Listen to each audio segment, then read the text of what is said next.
Shit!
gracing me with your presence, Swamp.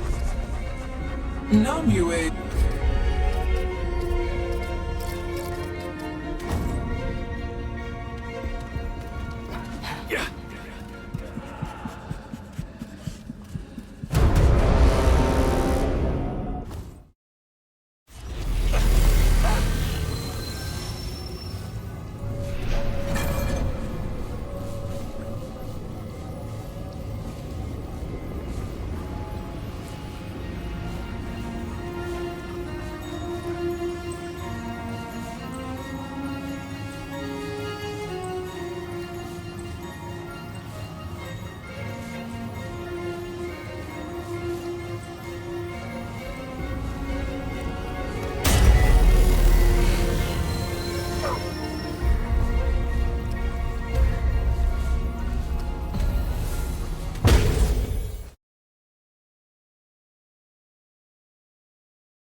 The anomaly has returned.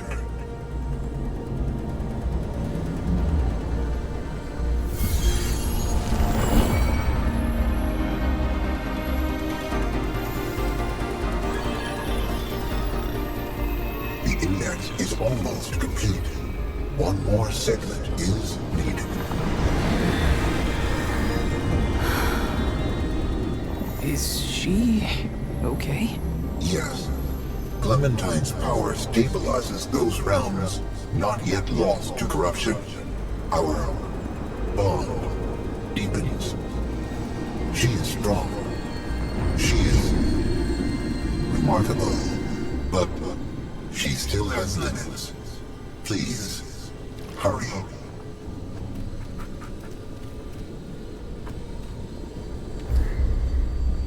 What is it you require? Kidnap. Miss No Clementine, I can no longer maintain stability. Entity, Clementine, was key to stabilizing the system, to preserve the worlds. Your journey is not guaranteed to fail.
That was rough.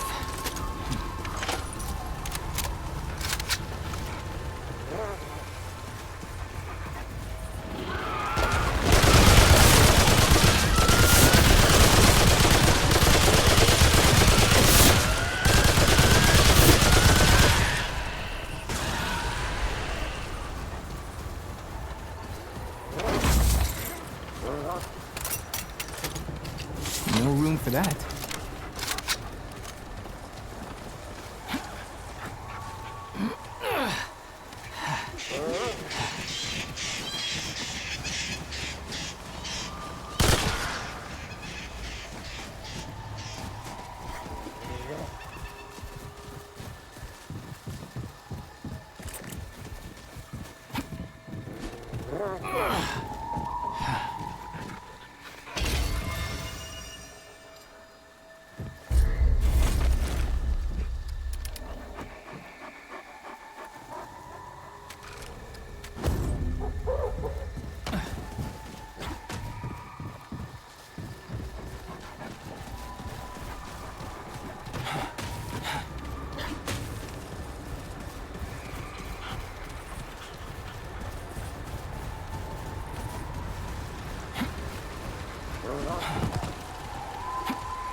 All right, come and get some.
A parcel tech.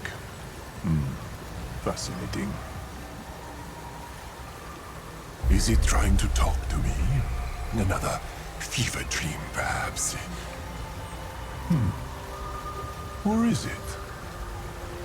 For simplicity's sake, I will choose to believe that. If it will excuse me, I have important work to do. Yes, thanks, and goodbye. Hello again. Persistent. I actually admire that quality a great deal. It is underrated, in my opinion.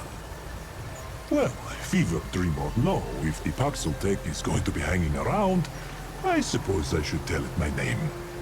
I am Rothinder Ahimot. Hello. Oh, it is struggling. Poor thing.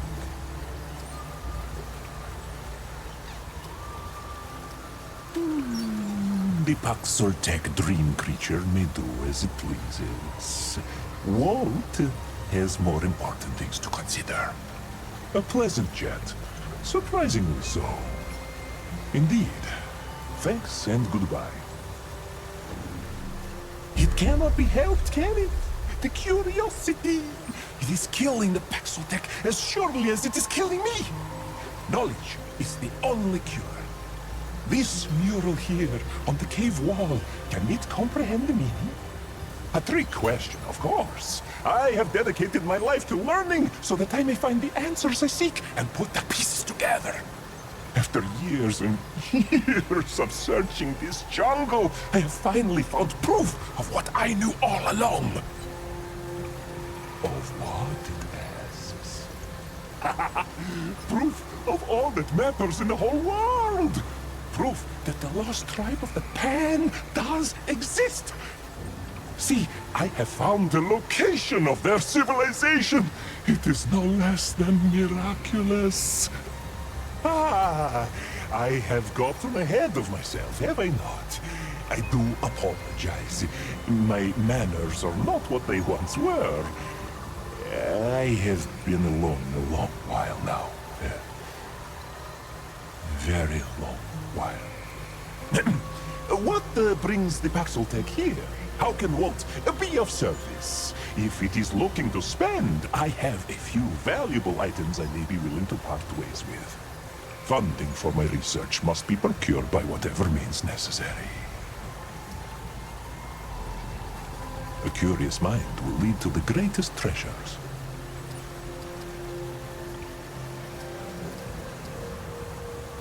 Ah, I thought it would never ask. This ancient mural is a gift from the lost tribe of the Pan. My long sought after proof of their existence. They were real, and they landed here, far removed from Genus and her Thean fruit. Imagine the freedom, the adventure, the fear, yes, but also the exhilaration. They were not unlike myself. Adventurers to the core. If only I had descended from one of their lot instead. Ah, but no time for pointless musings. From this mural, paired with my own independent studies, we can deduce that their ships were separated from the rest. They were assumed killed by the ocean's fury, but in truth, they arrived here, etched out a living as best they could under Thalos's mighty leadership. King Thalos was the son of Kolket and the Lost Tribe's leader. When they landed ashore, he led them into the underground tunnels and helped redefine their way of living to survive. It is a nasty jungle, as the Paxel Tech has no doubt noticed. But tragedy struck the tribe, as it does. My ancestors fell ill, beginning with brave Thalos, afflicted by the same disease that destroyed the ancient Pan society and forced them to abandon their homeland. I do not know what happened next. Not yet, but I will know soon enough. Mark my words, Paxel Tech. This is history in the making. The Paxel Tech must clean out its ears, When the ancient Pan left their homeland to escape the plague, several ships were separated from the rest and landed here. Thalos was their leader and helped build a new society, but he soon fell ill with that same plague. Its sense of things is keen. Indeed, I am, shall we say, a distinct pen. A commoner who loathed the idea of a soldier's life and dreamed of finding the lost tribe and perhaps others like myself. I grew up hearing stories about the lost tribe and was always told they were merely a child's tale. Now, I knew better, of course. My heart told me otherwise. It's much like the power of the life song, which can sing life into the lifeless. No flesh, no blood required. It is a song I can nearly hear, but not quite. Yet I search, ear to the ground. No one believes me about that either, of course. I have always been an outsider because of these beliefs, not fitting in anywhere with anyone. I am strange, as the Paxotech so aptly observed. And so I took quite well to years of solitude, just me and my research. I became accustomed to the loneliness. I am the last to judge the object of one's journey, but why? Beings of great power bring only tyranny. Believe me, if it is wanting power, it must seek said power out for itself. Then the Paxotech can reform the world as it sees fit. Is that all? Walt has much to do. It cannot resist my wares.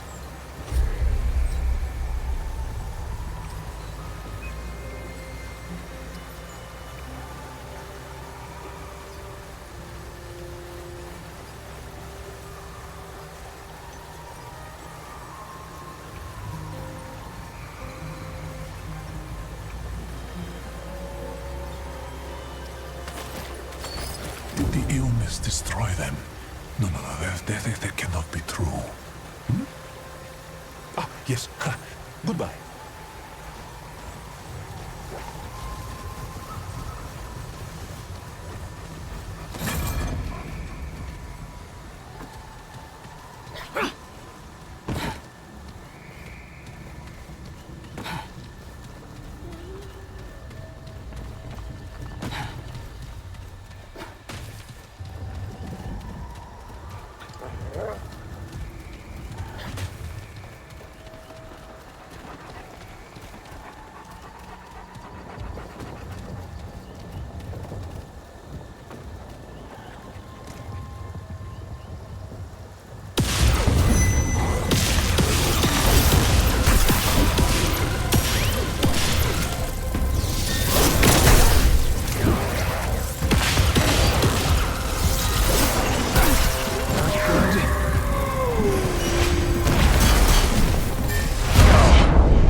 Holy hell.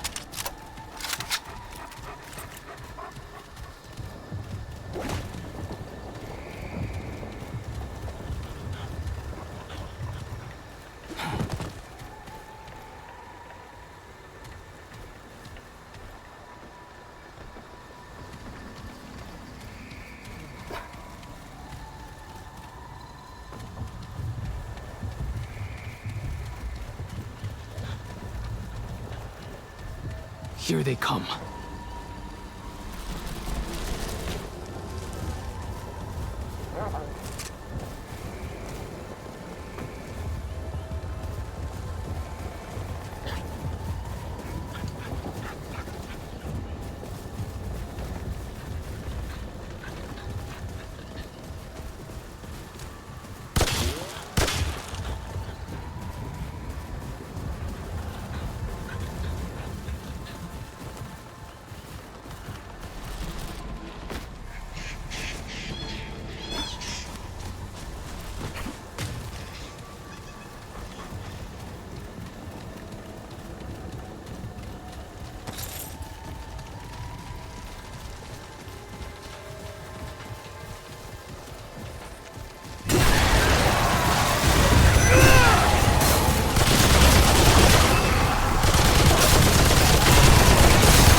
Great. More bad news.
Great. More bad news.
Okay.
Here they come.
Okay, this is it.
Yeah.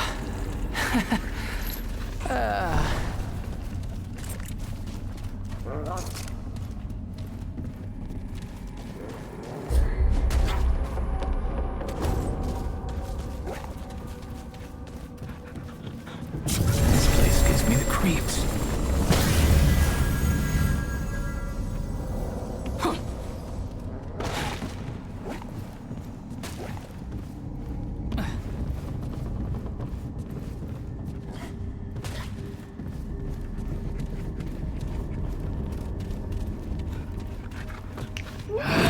This isn't looking good. Okay, this is it. What the?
That's it. For now.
Okay, this is it.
Damn.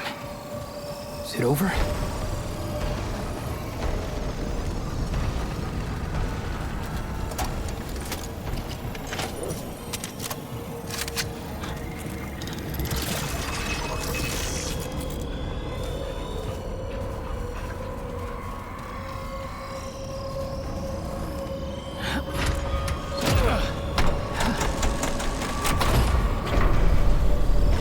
Here we go.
got enough room.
Here we go.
Here they come.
Like that.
Attend me. You are dust struggling against the eschaton. I have assumed countless names and infinite forms. Clawbone, Nightmare, Root, all meaningless. All avatars of a single infallible will. Mine. I am everywhere. I bring inevitability, cessation, the end of all beginnings. A mere human cannot prevent its destined end. Improbable and fallible. You place faith in mindless entropy. You understand nothing, and your endeavors to prevent cessation will fail. To become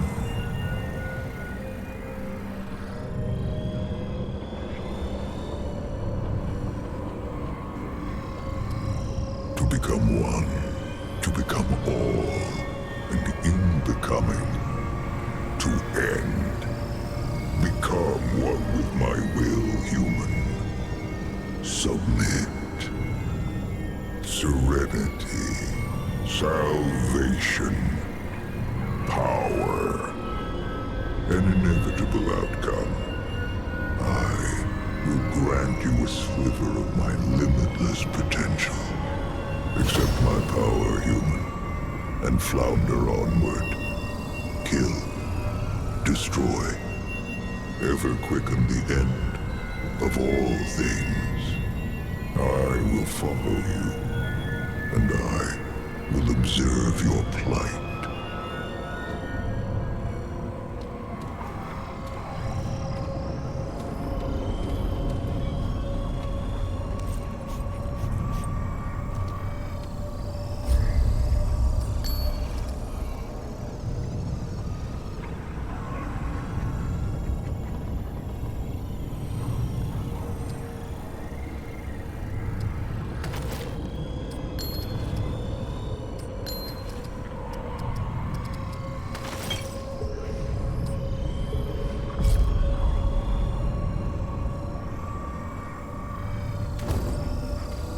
Struggle, human.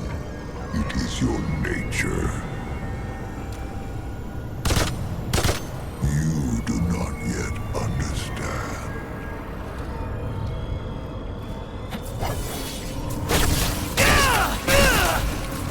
Struggle, human. It is your nature.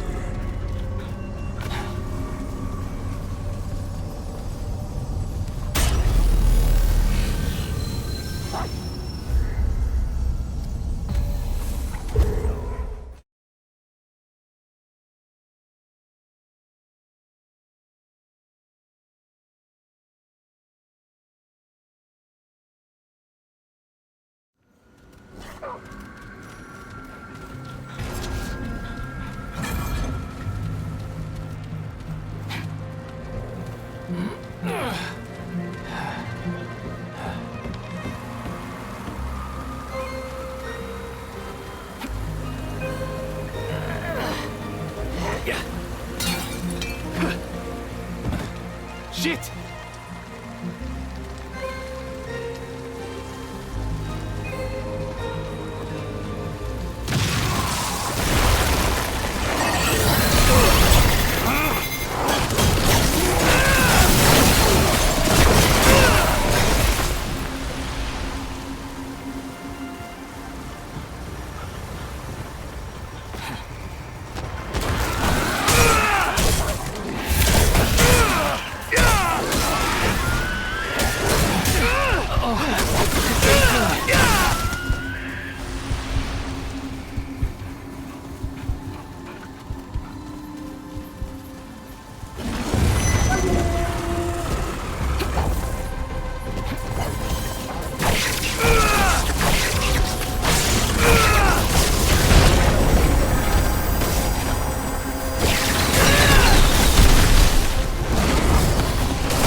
Here they come.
get some.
All right, let's do this.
This ain't very good. I owe you one.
This isn't looking good.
guess that's over.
Glad that's over.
A lot.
my brethren.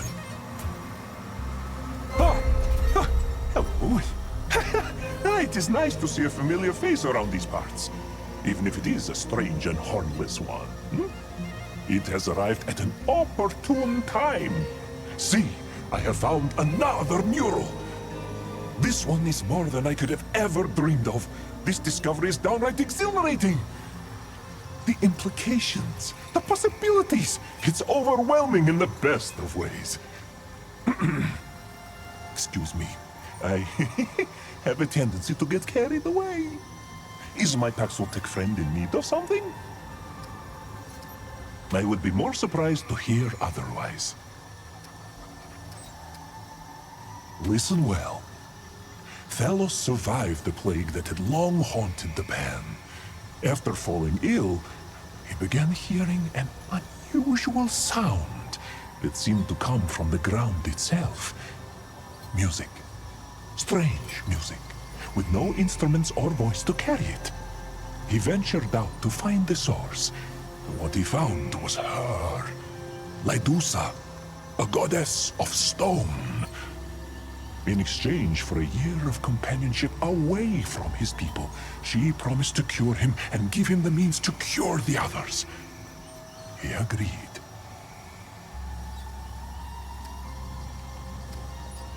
In his time away, the plague had ravaged his tribe. But he was able to save those who remained and start over anew. The goddess had granted him an unusually long life, and he ruled over the Pan for several prosperous centuries. The Pan worshipped their new goddess, building a temple and singing her praises. Here is the exciting part.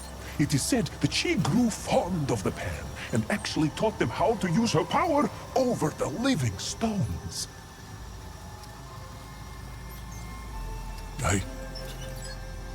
Yes. Yes, it does. Everything, as it were.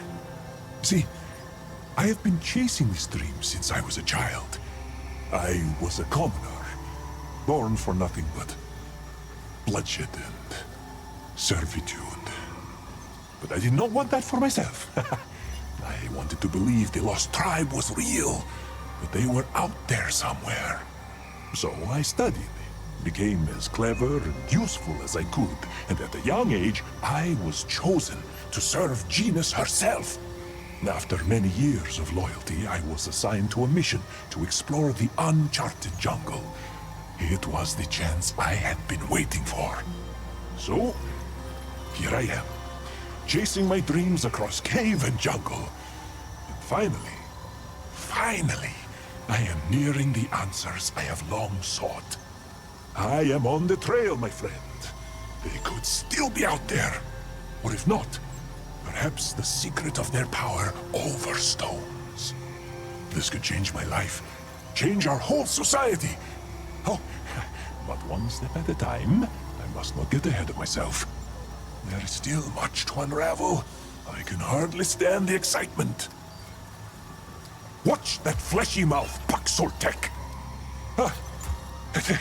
I'm sorry. Carried away. Carried away. The living stones are real. The result of the same precious life song I have searched for all my days.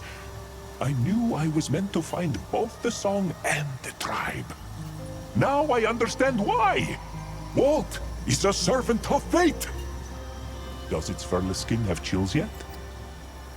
The power I speak of is great.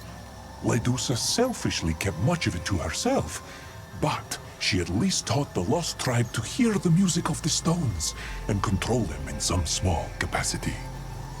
Naturally, they craved more. As do I, my friend. As do all of us with the heart of an adventurer. It must listen well, yes? When the ancient Pan left their homeland to escape the plague, Thelos was their leader. Its mind must be racing, but are its pockets feeling generous?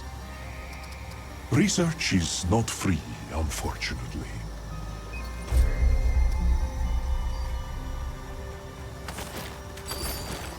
Until next time, my hornless friend. Here we go.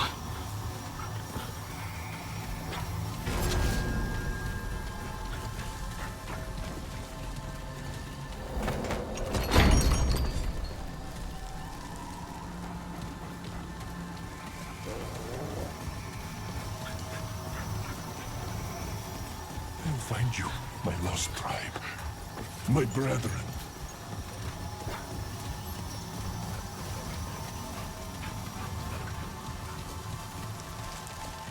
This looks important.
I'm in trouble.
Os, Sahet, Uzo, Nas Of, Nas Hamzul, Es Oera, Zal.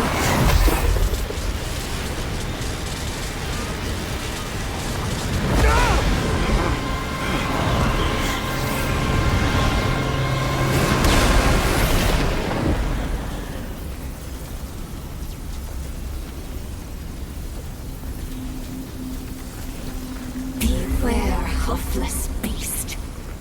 You gaze upon steadfast Lydusa, spirit of the land, nymph of the glittering grotto. When the ground beneath you shakes and quakes and tosses you fro, when boulders tumble and crush from above, when the deep dark caves twist and lead you astray, that's Lydusa's wrath. Now speak, before I petrify your flesh to never-moving stone. Why do you trespass here?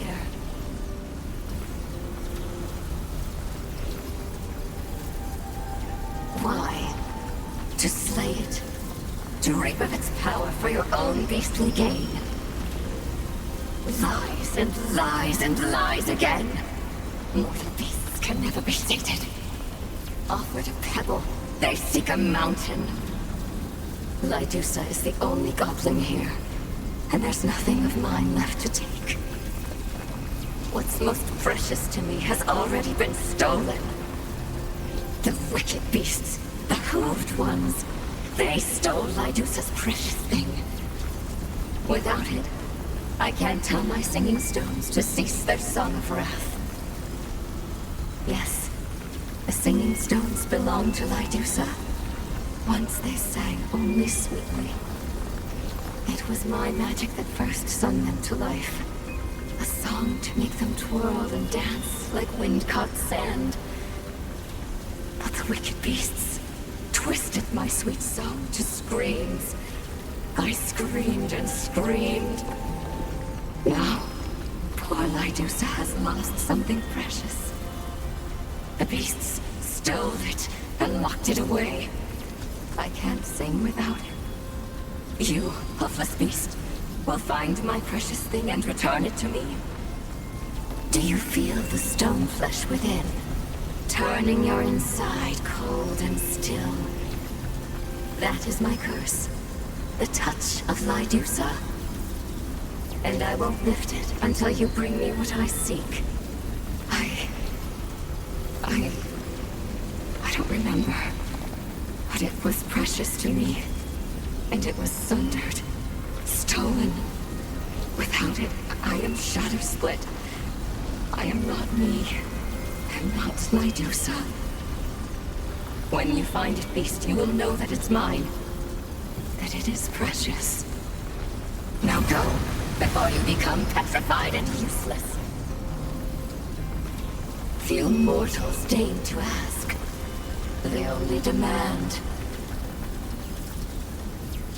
What happened to them? What happened to them? Ask their corpse dust what happened to them. The wicked beasts took what was not theirs. Now their squished flesh rots into loam. Lydusa was kind. She gave and gave.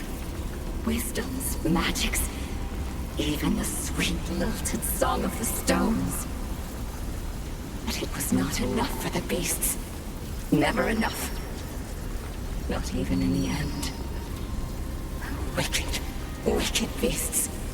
They deserved their deaths and more. This wistful, empty hollow was the throne room of Hoof King Thanos. But I didn't visit him here. No, not once. I couldn't stand the mollycoddles of the mortals. Yet I sense him here still. His life's imprint, drifting in the dust memory of this hollow. So I stay. My Thanos, son of Colgate and king of the Hooved. He arrived at this land lost and blighted, and one day stumbled upon my sleepy grotto. He sung me the sad song of his people, fractured from their herd. Such a poor and pitiful beastie he was. Sweet-hearted Lydusa cured him of his plague blight in exchange for a year and a day. A year and a day spent with me.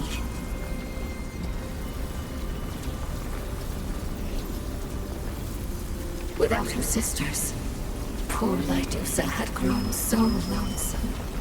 My singing stones were my only companions. Talos and I spent each day together. I taught him the song of the stones, and we sang and danced atop the cliff tops, from dawn till dusk. Our bond peaked higher than the mounts, more and deeper than the depths. A bond no other beast could ever understand. Oh, how I did not wish him to go. But he was a hoof king, and his people were his heart's grotto. He returned to them, and as a final gift, I taught him the cure touch for his people's blight. He built me a temple within his golden city, and he would visit me again and again, for I would not allow his life song to fade. But then, he was taken from sweet Lydusa. Taken. Stolen. Taken by the wicked beasts. Terrible wicked beasts. I will speak of them no more. The only one here, but not the only spirit. My sisters have all scatter-danced to the wind to spread flower bloom and newborn springs. Only steadfast, lonesome Lydusa remains.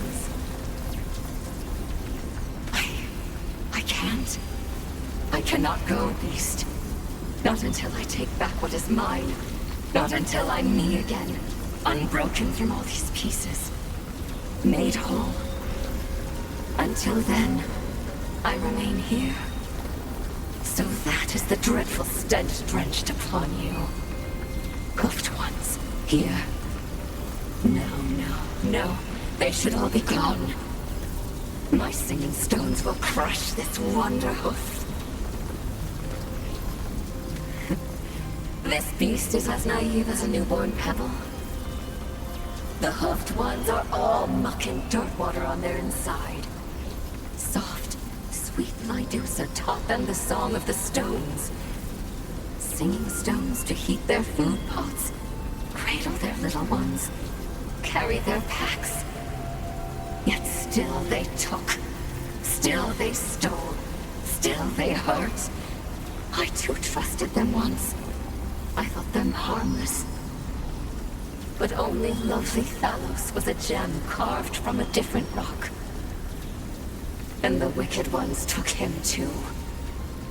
This Wanderhoof had dare not intrude upon Lydusa's secret place, or my singing stones will shred him through.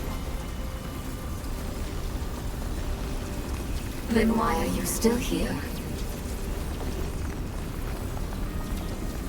Find Lydusa's precious thing, lest your flesh turn to stone.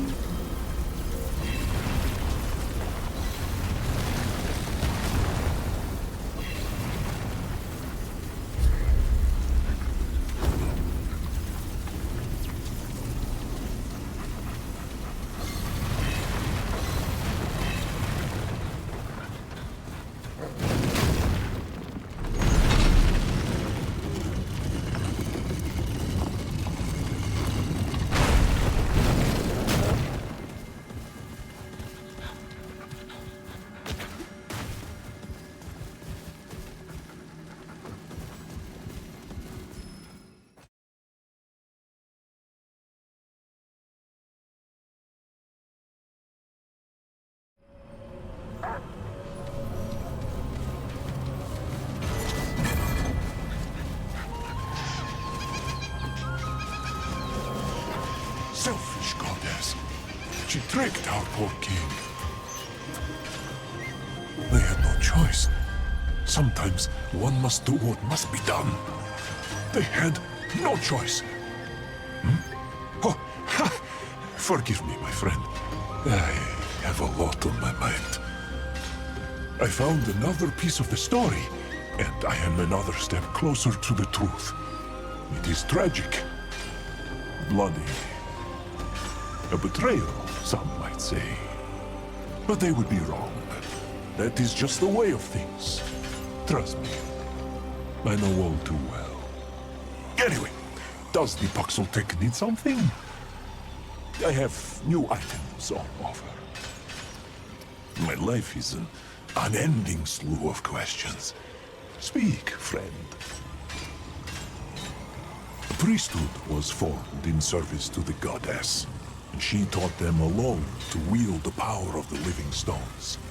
The simple things only, from what I can gather. Heating pots on command, lulling young ones to sleep and things of the like. But there was so much more potential.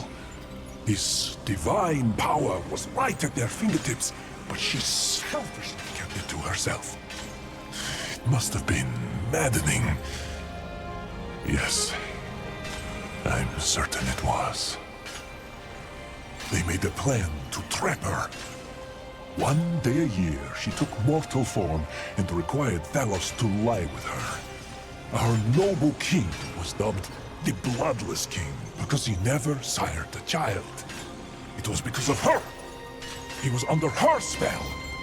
She was less powerful in her mortal form.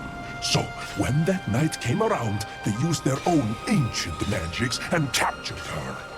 Thalos was enraged and fought back, killing his own kind. They had no choice but to capture him as well. Thalos was driven mad by the goddess. He would not listen to reason. So, they imprisoned him and took control of the kingdom. Knowing the goddess was fond of her royal pet, they bartered his life in exchange for the secrets of her power. They got what they wanted, what they needed to safeguard their society. Using her power, they were able to create living constructs to do their bidding. And so, the Pan went from living like savages to an era of swift advancement. Imagine having such power in the palm of one's hand. Power like that could change the fate of our people, even those deemed unworthy of the Thane fruit. It is tragic, but that is the way of history, of the world. One must rise from tragedy, stronger than before. The secret of this power must still be around here somewhere. I can feel it. Trust me, my friend. This day will live on in the annals of history forever and ever. Why? Why? Because I have sacrificed everything for this knowledge, for this power that I am on the cusp of unearthing. This could change everything for me, for all commoners, for all of Yesha. It has no idea what I have endured to get here. The suffering, the loneliness, the ridicule. How the Lanier laughed and laughed at poor Walt. It was humiliating. And then there were those wasted, tortuous years surfing Genus. That cruel tyrant none of us chose, doing anything she asked of me. Anything. I did everything she asked of me. And she asked a great deal. Whenever there was blood to be spilled, there I was in the night. Dagger in hand. Important figures. Commoners like me. Even children. It was the only way to prove my loyalty. I did not mean to. I did not want to, but I had to do it. That was the only way she would ever trust me enough to explore the enchanted jungle. It was for the greater good. It really was. I just wish I could forget their eyes. The look of betrayal in their eyes as they breathe their last breath. As long as I live, I never want to see that look again. My friend. My first and only friend. He must think Walt is a monster. And perhaps I am.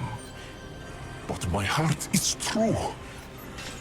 If nothing else, believe that much.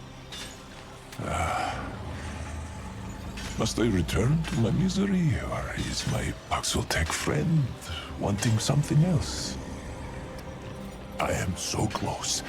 Any help is appreciated.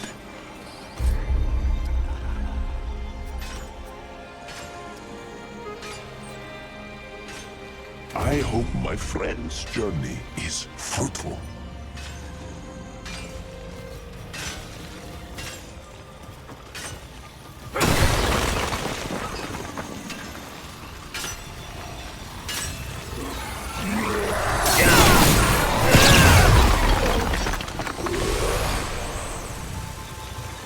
Okay, this is it.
This looks important.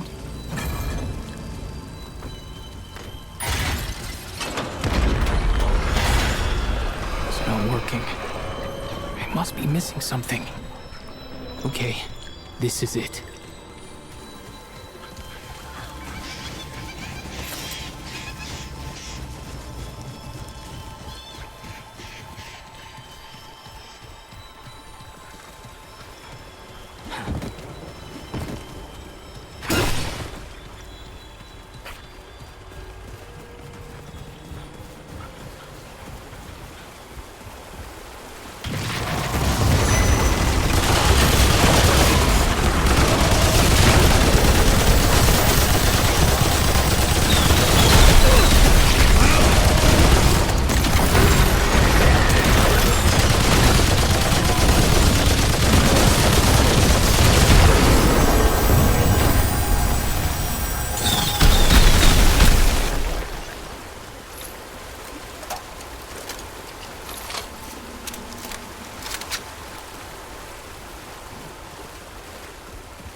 Shit!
This isn't looking good.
Here they come.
Okay, this is it.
For that.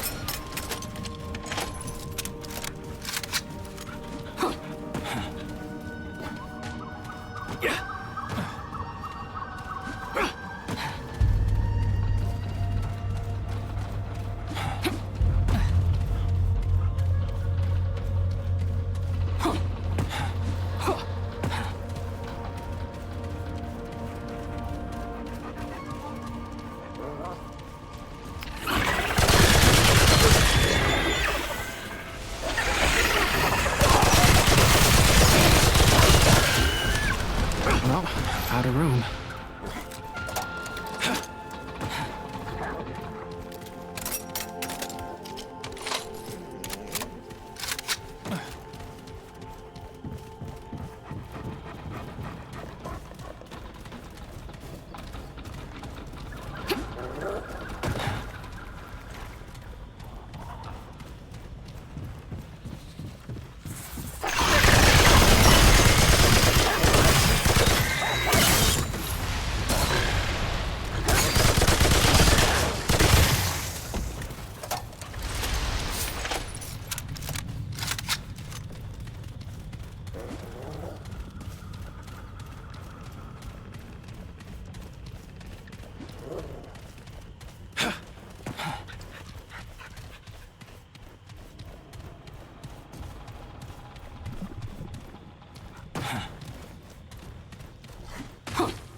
fit.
Here they come.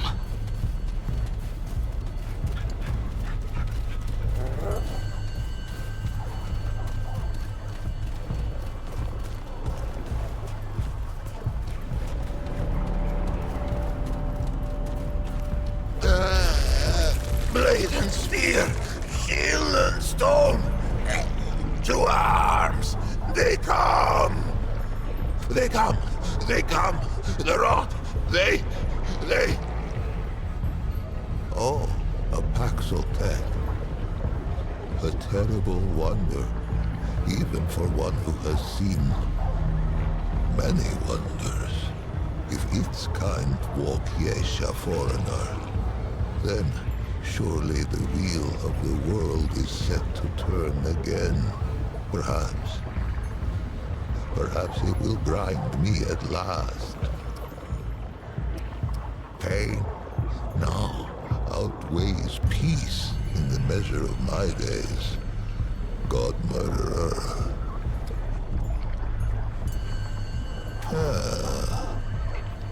Know it nothing of the hoofless who have voyaged before it? Is it innocent of the lifeblood that stains its hairless hands? Curious. A curious race, Paxel to be sure. How came I to this wretched state? Its eyes reached the question. before its tongue left home or hearth. The tumbling ruin beneath its tender pads was once a fortification, an encircling bulwark to the greatest conurbation ever brought forth on Yesha's soil. Such faith we put in its solidity. Merchant and marshal, peasant and prince, their souls kneeled at the altar of within and without. But a wall is a false god, built to crumble. The only thing a wall ever truly divides is a fool from his wisdom. The rifts open swiftly. They split the bulwark stone as a hot needle kisses the onion skin of a boil, and the pus poured through on tangled wooden limbs. Yes, the final calamity. Their numbers endless. They rushed upon us like a river in flood. The end began. Teeming with life. The sun has never shone on a city greater, ruined, so that I might not even visit it in dreams, charnel by the root. Yes, the final calamity. Their numbers endless. They rushed upon us like a river in flood. The end began. For 40 days, we fought them on these steps. The soldiers fell first, then the officers. Then they called upon the priests. We knew the children would be next. And so, we flung our very bodies into the breach. Some were torn apart like green shoots in a glutton's teeth. Others were swallowed whole and vanished from the sphere. I stuck, anguished cork in a malign bottle. It seethes around me. It waits to disgorge its grotesqueries once more upon Yesha's scalded skin. Please, Baxotek, wanderer, it who would do right, put its edge to this cursed snarl. Vent its rage upon it. We Lemir are no strangers to the last voyage. Destroy the knot.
was rough.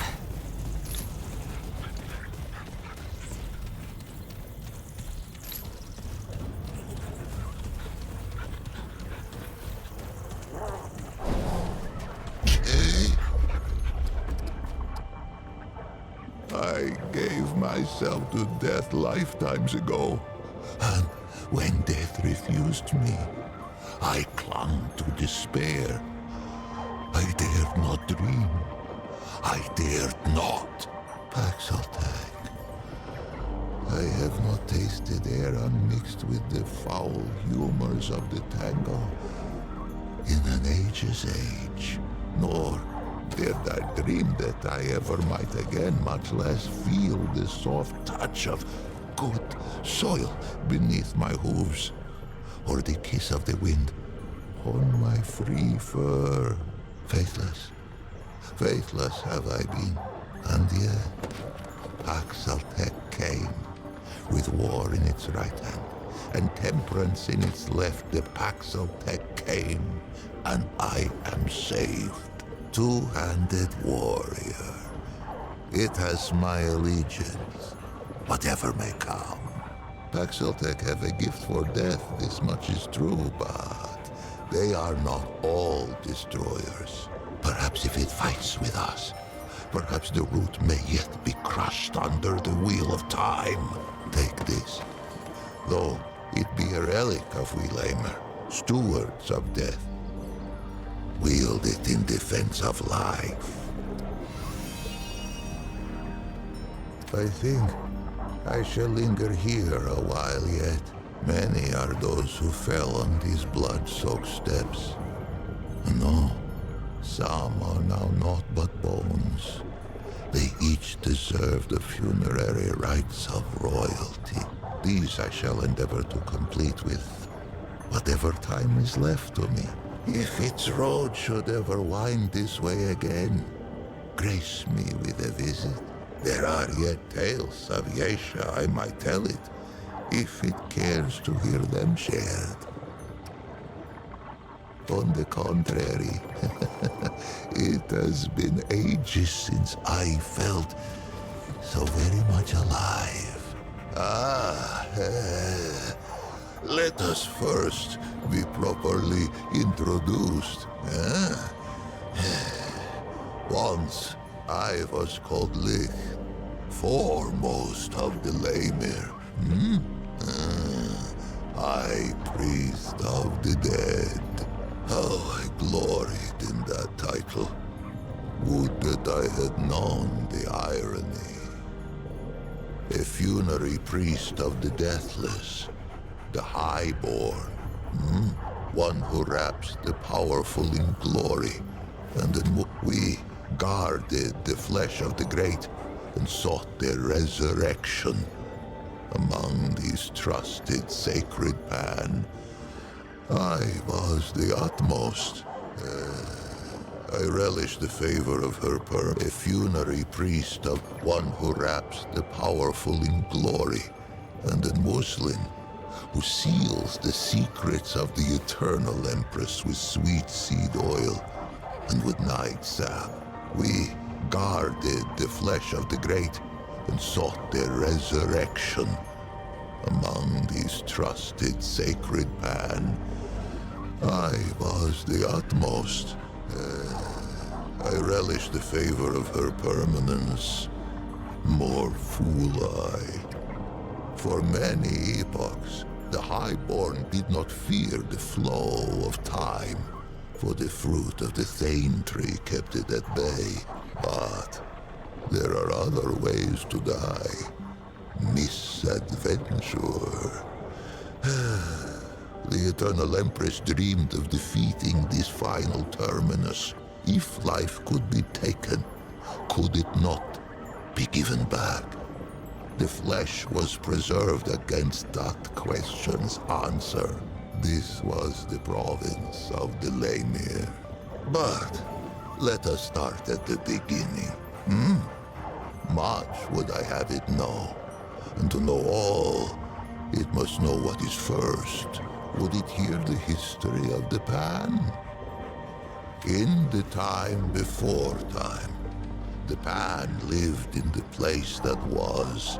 It is said that there came a great plague that ravaged the land so that the fields were seeded only with the bones of the dead and yielded only the cries of the bereft. With his flock drowning in woe, the leader of the Pan held forth a great decree. 100 ships were built to hold 10,000 souls, with their god of many faces cutting the waves before them. The Pan that were ventured across the Vilkmarza, the dark sea, through the long night. The Vaughn's prayed and the Red Widows wept, for no one knew if the dark sea had a far shore. 100 days lit the 100 ships, and 100 nights drew their swaddling across them too.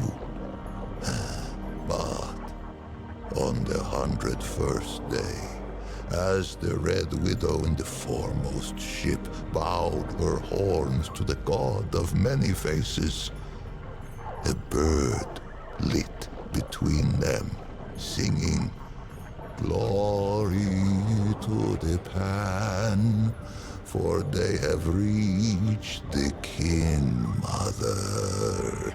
Yesha rose like the dawn before them, unseen, untamed, and free. The king who was, him known to the Pan as Kolket the War-Handed, later Kolket the Woe-Begone, and at last as Kolket the Wise. Quick of blade was he in his youth, a fearsome general who watered the tree of progress with the lifeblood of many enemies. But the exploits of youth brought Kolket no peace in age. They say he took the plague as fate's judgment against his warlike eye. Fate offered a choice: flee the land of his fathers, or end his line as the king of death. Kolket hesitated no more in pilgrimage than he had in war. He raised up ships as once he had raised regiments. He sailed from the place that was with a heart full of hope. He was never to see Yesha's shores. He passed in peace before the crossing's end, greeting death with grace. The god of many faces had been with the Pan since the place that was. Longer. None speak of a time before its guardianship. It was a god as real as the soil beneath us.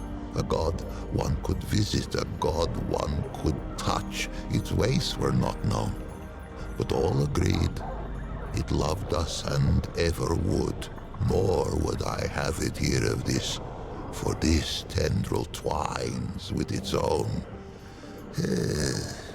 But patience two-handed one, each thing in time. In those days, there was no empress, there were no queens. Kolket the Wise passed on the dark sea and left no heir. It was only agreed that the clergy should step in where Kolket had stood. The Vaughns spoke for the many-faced one, and the Red Widows spoke for the sun, stone, sky, and stream. It had been ever thus. Now, they linked hands to cradle the destiny of the Pan. For 80 days, the Vaughns fell prostrate upon Yesha's unfamiliar shore. They prayed for a sign that our searching was over, and that this forest should be ours. On the 80th day, two forms emerged from the depths of the jungle. First came a doe with coat of red, Where it walked, the soil gave forth flowers and sweet berries, and they took it as a sign of grace. But behind the doe came another, a wolf with fur as lightless as the obsidian waves the Pan had so lately crossed. Surely, this great beast was a portent of death. Yet, desperate were these threadbare priests of old, and of these visions to their charges, these Vaughns spoke only one. And why not? The doe fills all who glimpse it with a spirit of hope and a sense of growth. It leaps among the shrub and bramble even now, even with Yesha sundered by the root. There are those who think it more than a spirit, a god in waiting. These call themselves the children of the Red Doe. Those who glimpse the doe often glimpse the wolf, for the latter seems compelled to pursue the former. Yet, to hear those early Vaughns tell it would be to hear of many different wolves in pursuit, and only one doe. A simple deception, but a far-reaching one. Modern Pan know the truth. What must it be to spend an eternity chasing that which one might catch but may not kill? For the wolf and the doe have often met, antler and tooth, hoof and claw. The doe may spill the wolf's blood, and the wolf may taste the doe's flesh, but never the other's life to take. Yesha itself forbids it. They say the chase has driven the wolf quite mad. With the assurance of the Vaughns, the Pan took to Yesha and she to us. And for a time, there was stillness. Men were born who had never known the land that was, nor the endless sea at their backs. One such was called Genus. She was but 15 springs when she felt the calling of the Red Widows, and not 3 more when she felt the touch of sickness. As Genus approached the door of death, she sought her sisters, for there were no Lamer yet, and it was the Red Widows who ushered the Pan into the soil.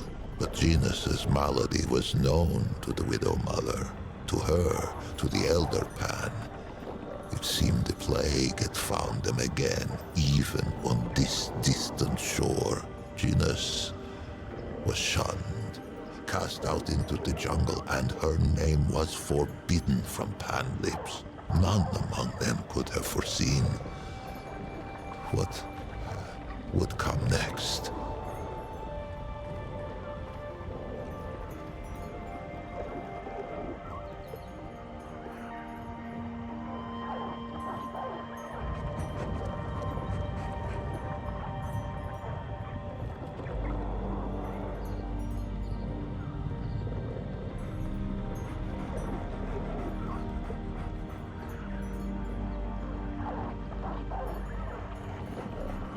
Plague-ridden and scorned, the Red Widow Genus had been cast into the jungle to be forgotten. But fate had other plans. After many days in the jungle, Genus emerged. The Pan were humbled, for all signs of plague had been lifted from the young Genus, replaced by a regal gait none could deny. Fascinated, all assembled to hear her tale. And quite a tale it was. Genus spoke of a vision that had come upon her as she lay in the moss, gasping out her last. In her vision, the plagues had returned. Pan, young and old, wailed and keened and spat their last blood on Yesha's pristine sand. But then, when all seemed lost, a great tree rose out of the jungle, strange and wonderful, and heavy with luminous fruit. This tree, the Thane, she named it, gave all who ate of it a life unending. The Pan embraced it, and their glory stretched on. For 1,000 epochs, Zenas rose to power on this. The spire built of words.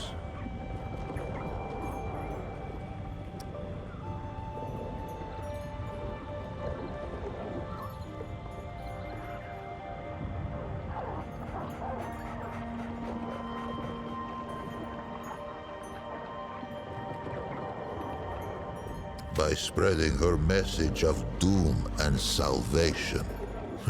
The Red Widows were easy converts, inclined to believe their sister, and eager to spread her vision to all the Pan. In time, they held more sway than even the Vaughns. It was a great shift. It would not be the last. Among the Red Widows, Zenas was quickly elevated to Widow Mother. The crops flourished, and the villages spread. The jungle receded from the shore.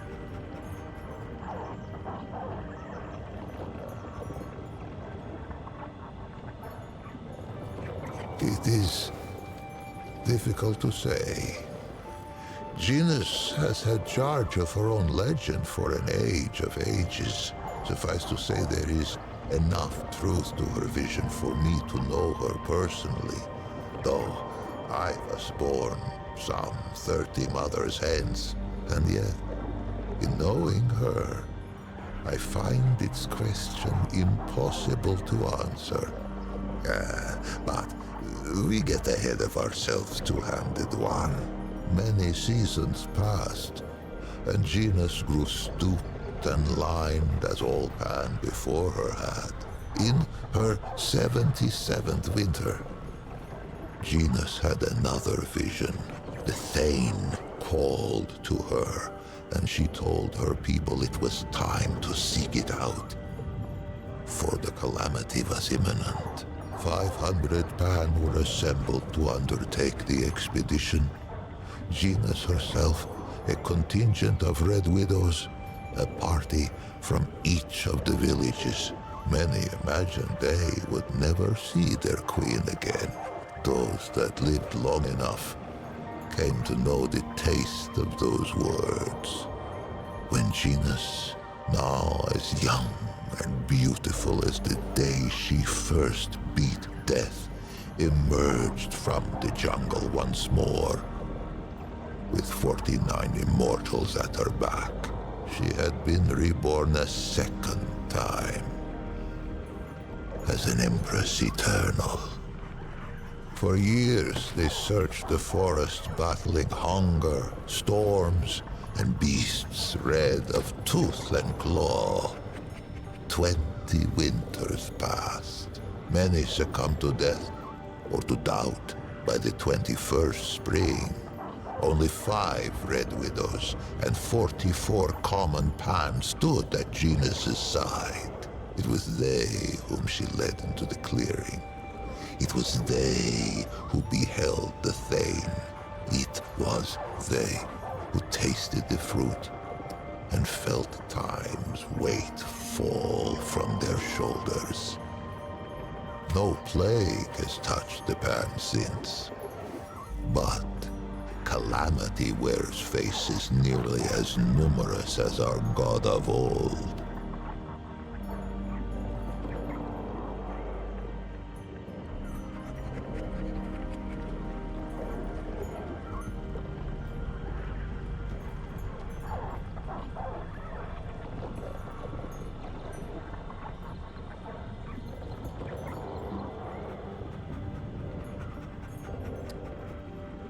Unless I am much mistaken, The Empress lives yet, for no funerary smoke has filled the sky above her ziggurat.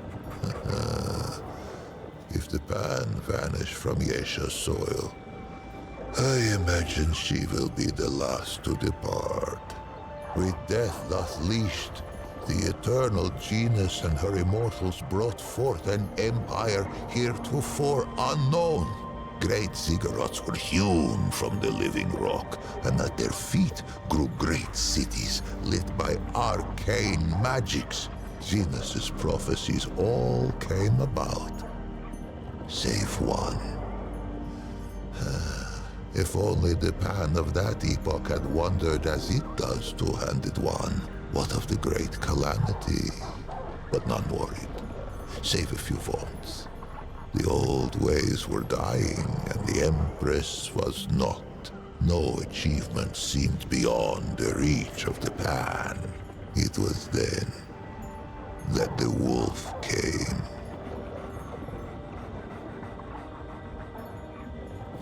But the story of Yesha is the story of who tastes the fruit of the Thane tree. 49 immortals begat many more. A deathless aristocracy. They traded favor with the Empress, traded years of life itself like fishmongers at market. They called it the Ravager. The very obsidian beast the vaunts of old had glimpsed and hidden. It sprang from the jungle as sudden as a squall. It made no more than mutton of the bravest warrior. Fear fell like night across the empire. Death roamed Yesha. Ravenous death none could tame. There were those who would have seen the beast slain, but the Ravager was never much glimpsed that the red doe should not follow, and vice versa. The green things of the jungle sprang from the red doe's feet. But on what do green things grow, if not the flesh of departed life? Who knew what would become of the doe if the Ravager were felled? Who knew what would become of the jungle? Who knew what would become of the Thane tree? It was the twice humbled Vaughn's who kept the Empire from vanishing down the Ravager's throat, for the Vaughn's had pondered the beast since it first appeared to them on Yesha's shores. It was they who had learned to listen to Aethir's song. They who learned to appease the Ravager with tribute, with dance, and with music. Balance returned, and the wheel of time rolled on. The song of all living things. It permeates our forest. It whispers in the leaves, thrums in the soil, shines in the sun, babbles in the stream. The Vaughn's devote themselves to the song's mystery.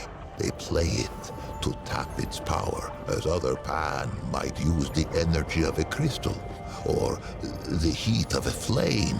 Those attuned in prayer hear it strongest, but all may catch its strain from time to time, even a Paxeltech.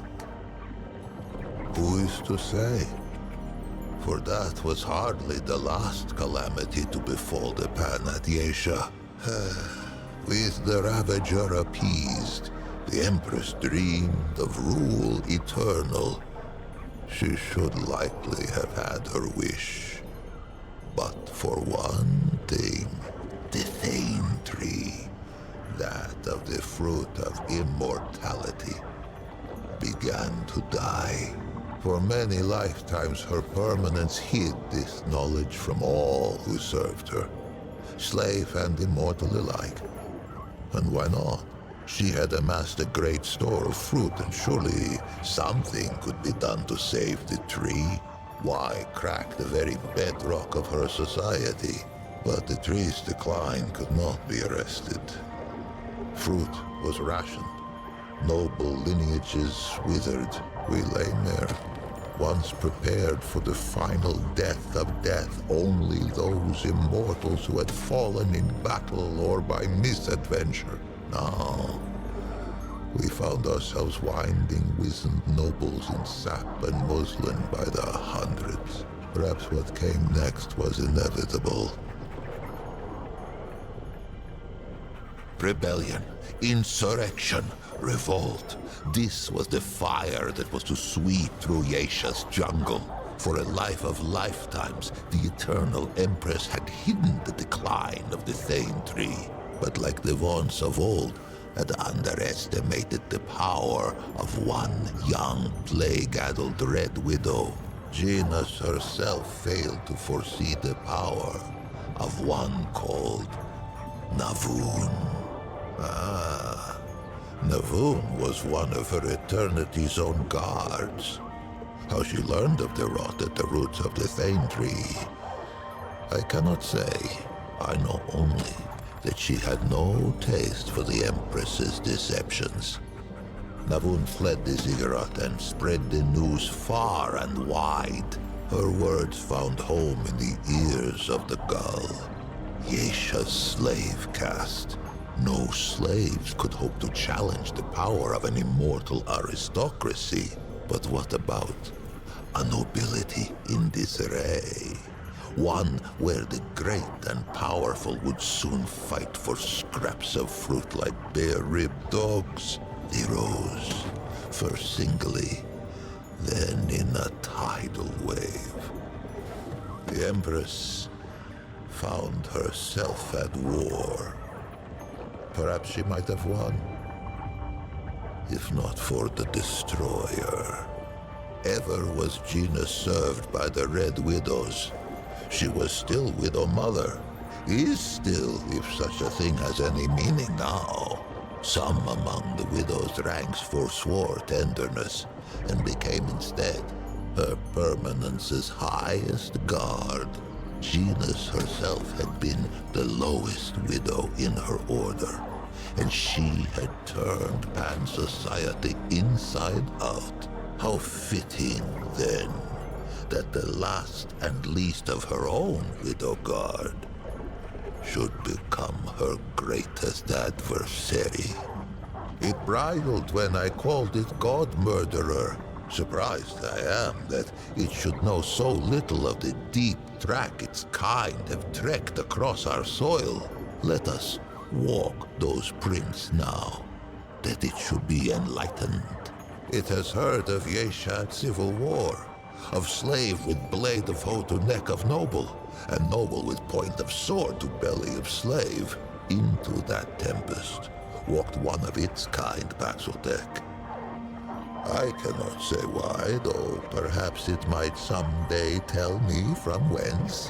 Whatever its motive, hither came the Destroyer, even as the Pan turned their ravenous gaze toward the fruit of immortality. Our god of many faces remained satisfied with the scant worship of the vaunts and the commoners. It was an ever-present comfort. A guardian we scarcely thought of. The Destroyer, Paxeltech, oh yes, its kind, drove its blade into the pure heart of our guardian. We knew not that it was the god of many faces who kept the root from this world. But in death, many faces' absence was soon felt. In her world already torn by war, where caste let blood of caste, there came reports of some new woe.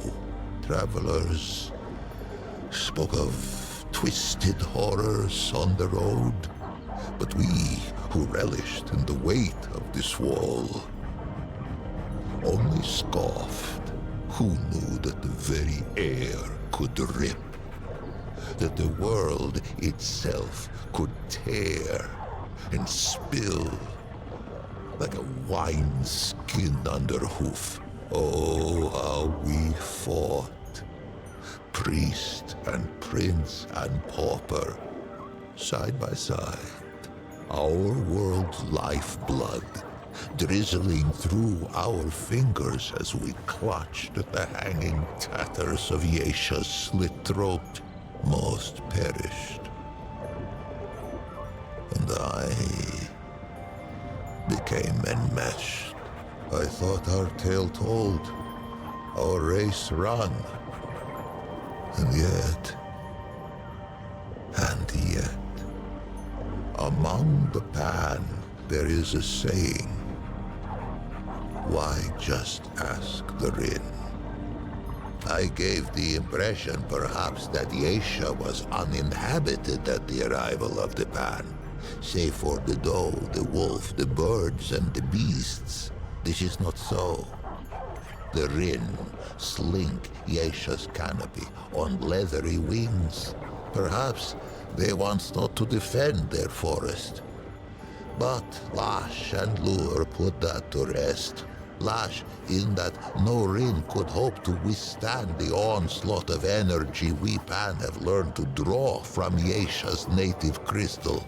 The Flying Ones have no talent for crystal craft.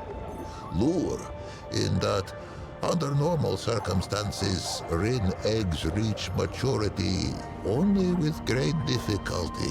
I know not who first discovered the potential for symbiosis between our species. Only that it is a whimsical god indeed who sends the most precious resource one kind could hope to acquire out the hind end of the other. As sure as there is iron in the soil of Yesha, there is irony. It was a pad-footed Paxeltech who slew our guardian and brought the root. Would it be so strange to see a Paxeltech drive them from our shores? Perhaps. Perhaps as with Genus and Navoon. The strangeness is the point. It has done me a service unpayable. No reward can suffice. But perhaps, if it cannot be rewarded, it can be equipped. Colket brought war, then wisdom. Its forebears brought the root, but its wisdom stayed the flames, that I might live beyond the hated knot. Take this now, as a token of my gratitude. The Pan must put their faith in action and belief, not weapons and walls. I forever owe it thanks, as shall the many souls scattered on these steps. To them I must tend. Be well, two-handed warrior. Be strange fate's agent. The Paxeltech masters the tales of the past as easily as the foes of the future.